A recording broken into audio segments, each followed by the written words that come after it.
Yes. Welcome to all my dears. Today I discuss human health and their immunity with the help of AI. अर्थात आज हम मानव स्वास्थ्य शरीर एवं शरीर की लड़ाई को हम एआई के फॉर्म में देखते हैं। तो चलिए सबसे पहले हम be politely and be patience एक धैर्य के साथ इस एआई को हम देखते हैं। फिर उसके बाद यदि आप लोग की इच्छा हुई तो मैं इसको सेपरेट अपने तरीके से इजी वे में अलग वीडियो से एक्सप्लेन करूँगा। यदि आप लोग चाहें अगर अलग वीडियो इस टॉपिक पर हम बनाएं अलग वे में अपने वे का मतलब बाय द ह्यूमन, तो आप लोग प्लीज़ कमेंट करिएगा। तो इस टॉपिक को हम as a human by means in own way मैं एक्सप्लेन करूँगा। बट सबसे पहले इस एआई को हम देखते हैं और समझने की कोशिश करते हैं। सोचिए, जैसे हमारा शरीर एक महाकाव्य लड़ाई लड़ रहा हो। जरा कल्पना कीजिए, क्या हो अगर हमारे शरीर एक किला हो, एक मजबूत किला जो हर दिन हर पल एक जंग लड़ रहा हो। इसी सोच के साथ चलिए इस पूरे टॉपिक को समझते हैं। तो चलिए शुरू करते हैं। लेकिन दुश्मनों यानी हमलावरों से मिलने से पहले ये जानना जरूरी है कि हम आखिर बचा क्या रहे हैं, मतलब अच्छा स्वास्थ्य होता क्या है। अक्सर हम सोचते हैं कि अगर बीमार नहीं है तो स्वस्थ है, पर ऐसा नहीं है। स्वास्थ्य का मतलब है पूरी तरह से फिट होना, शारीरिक तौर पर, मानसिक तौर पर और सामाजिक तौर पर भी। जब सब कुछ एकदम बैलेंस में हो तब हम कहते हैं कि हम स्वस्थ हैं। अच्छा, अब जब हमें पता है कि हम अपने किले यानी अच्छे स्वास्थ्य की रक्षा कर रहे हैं, तो हम मिलते हैं अपनी कहानी के विलन से। ये हैं वो छोटे छोटे हमलावर जिन्हें साइंस की भाषा में पैथोजेंस कहते हैं। तो ये पैथोजेंस या कहें रोगाणु आखिर हैं क्या? ये वो जीव हैं जो बीमारियां फैलाते हैं। यही वो घुसपैठिए हैं जो हमारे किले की दीवारों में सेंध लगाने की फिराक में रहते हैं। अब इन हमलावरों को पहचानना भी तो जरूरी है ना? तो ये रही एक तरह की फील्ड गाइड। देखिए, बीमारियां मोटे तौर पर दो तरह की होती हैं। एक संचारी, जो एक इंसान से दूसरे तक फैल सकती हैं, और दूसरी गैर संचारी, जो फैलती नहीं है। इसका एक सबसे कॉमन उदाहरण है राइनोवायरस। अरे वही जिससे हमें सर्दी जुकाम होता है। ये फैलता कैसे है? जब कोई खांसता या छींकता है तो हवा में जो छोटी छोटी बूंदें फैलती हैं, बस उन्हीं के जरिए। तो सवाल ये है कि हमारा किला इन घुसपैठियों से लड़ता कैसे है। चलिए देखते हैं हमारे शरीर की पहली डिफेंस लाइन, यानी सुरक्षा की पहली दीवार। आप इसे किले की सबसे बाहरी दीवार और उस पर तैनात पहरेदार मान सकते हैं। इसे कहते हैं इनेट इम्यूनिटी, यानी जन्म से मिली सुरक्षा। इसके 4 हिस्से हैं। पहला, फिजिकल बैरियर्स, मतलब हमारी दीवारें, जैसे हमारी त्वचा। दूसरा, फिजियोलॉजिकल बैरियर्स, यानी किले के चारों ओर की खाई, जैसे पेट का एसिड और हमारे आंसू।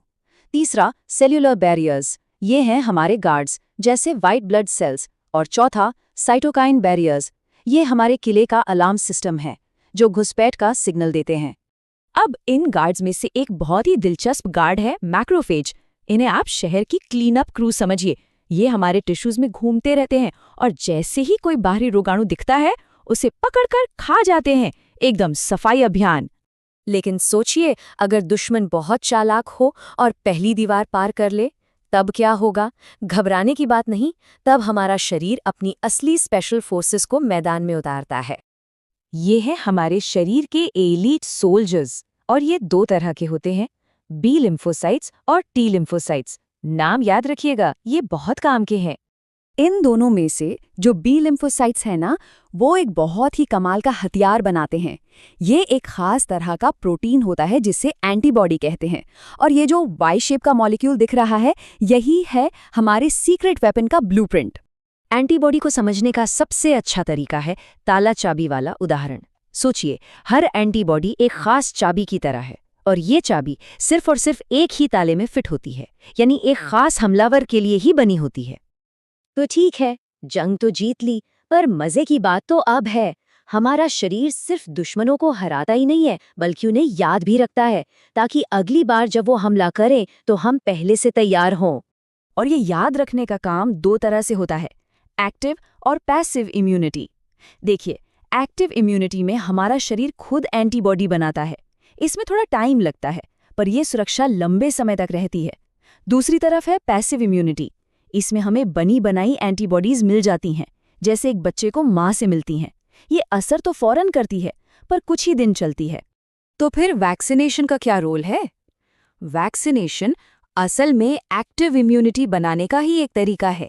इसमें क्या होता है कि कमजोर या मरे हुए रोगाणुओं को शरीर में भेजा जाता है, ताकि हमारा इम्यून सिस्टम उन्हें पहचान ले और लड़ना सीख ले।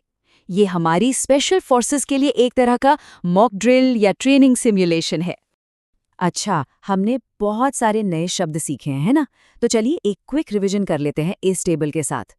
पैथोजन यानी बीमारी फैलाने वाले, एंटीजन वो बाहरी चीज जिस पर इम्यून सिस्टम हमला करता है, एंटीबॉडी वो प्रोटीन जो बी सेल्स बनाते हैं, इम्यूनिटी लड़ने की क्षमता, और वैक्सीन इम्यूनिटी बनाने का तरीका। इसे ध्यान में रखिएगा, बहुत काम आएगा।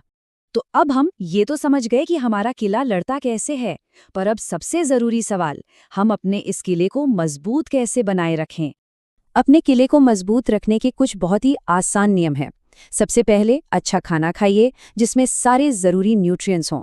अपनी साफ सफाई का ध्यान रखिए, हाथ धोना बहुत जरूरी है। रोज थोड़ी बहुत एक्सरसाइज कीजिए, घर का कूड़ा कचरा सही से फेंकिए, और हाँ, मच्छरों जैसे बीमारी फैलाने वाले कीड़ों को पनपने से रोकिए, जैसे कहीं पानी जमा न होने दें। और जाते जाते एक सवाल आपके लिए छोड़ जाता हूं, जरा सोचिए ठीक इसी वक्त।